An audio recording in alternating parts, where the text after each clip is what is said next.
Okay, so this morning a memory came to mind from a couple of years ago. I was remembering a conversation I had with my daughter about. I made, I gave her an illustration of what it's like inside my head as an ISTP because she had been telling me about this movie she really liked. It's the Inside Out, the little animated movie. And of course, that's not about somebody's personality traits, it's about the different emotions in their head. But they had used characters to illustrate the different emotions. So I gave her an illustration of, because I don't really think there's a lot of emotions going around in my head. I know I have emotions. But anyway, I was illustrating, well, this is what it's like inside my head. And by the way, MBTI is not a religion to me. I don't care if I'm not an ISTP. I don't care.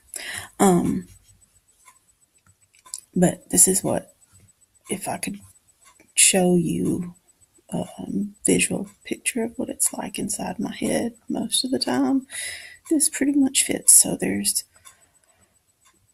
it's like if you imagine the inside of my head is a house on the main floor, in the living room. Most of the time, you've got a grown up and a toddler in there together all the time. And the grown up is responsible, gets things done, and is very logical, level headed, practical. And the toddler's just being goofy and having fun and cutting up all the time, laughing one minute and complaining or crying the next, or whining or whatever. And making a mess and not worrying about anything. And so that's where we are most of the time. That's the gist of it. Of course, there are a couple of others that I'll try to briefly, but mainly it's a grown up and a toddler.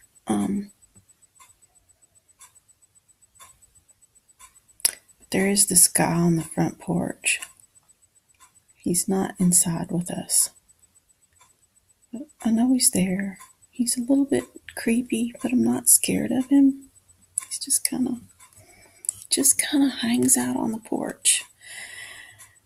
And he's kind of this cool guy, leather jacket, sunglasses, doesn't say much. He just kind of stares out. He's got a wide view of everything, panoramic view. He can see far into the distant future and past. And I think if you ever tried to have a conversation with him, if I ever tried to have a conversation with him, I think I would be thinking, is this guy smoking something? Besides cigarettes, I think he smokes cigarettes on the front porch every day anyway. That's like, so if you ask him something, so his answer would be just a big exhale of smoke. That would be your main answer. But he does look inside the window at us sometimes. And sometimes he'll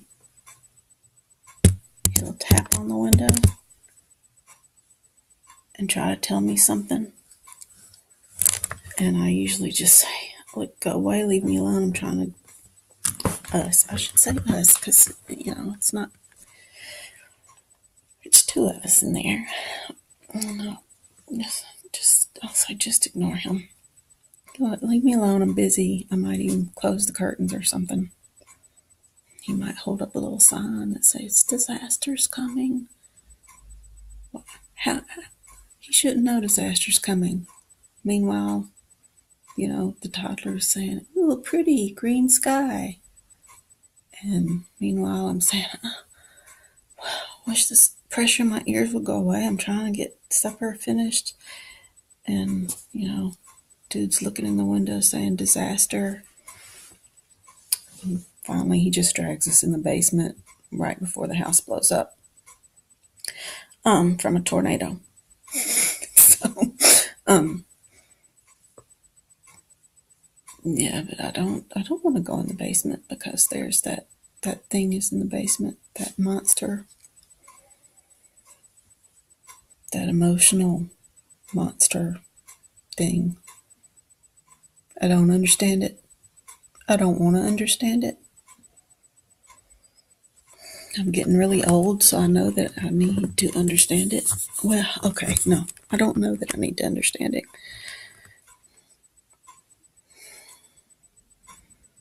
Some people say I need to listen to it. I'm not sure I need to listen to it. I mean, I do hear it sometimes. I just wish it would be quiet. I don't like it. I know it's there. It's not going to go away. You can't kill it.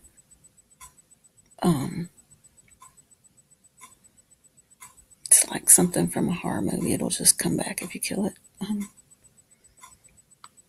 But I am getting older, and I'm trying to make peace with it, and I might remodel the basement a little and try to make it a nicer place, but it doesn't need to come upstairs and be with us.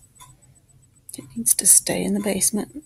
I would say locked up in the basement, but I think I keep it locked, but I probably don't have to because it's not going to want to be with us anyway. It's just, let's don't talk about it anymore. I don't like the feeling creature, the emotional. It can get very, very, I hear it sometimes. I mean, it can get loud. It can get really angry or really hysterical. I don't like it. Yeah, I've talked about that way too much. Sorry. Oh, but the hippie guy, the cool guy, the beatnik or whoever he is on the front porch, he did, when I was going remembering this analogy this morning, I realized, or maybe he came to the window and pointed at the stairs. I don't know. I realized this. I saw this house as a 2-story house, probably because it had a basement. What house has a basement that doesn't have an upstairs? So I'm thinking, what's in the upstairs? Because we're in the downstairs. I know what's in the basement. What's in the upstairs? And he just looks at me like, the bedrooms are upstairs, you dummy. That's where you go to sleep. I'm like, oh, that's where we are when we're dreaming and sleeping. We're upstairs. Most of the time during the day, it's empty.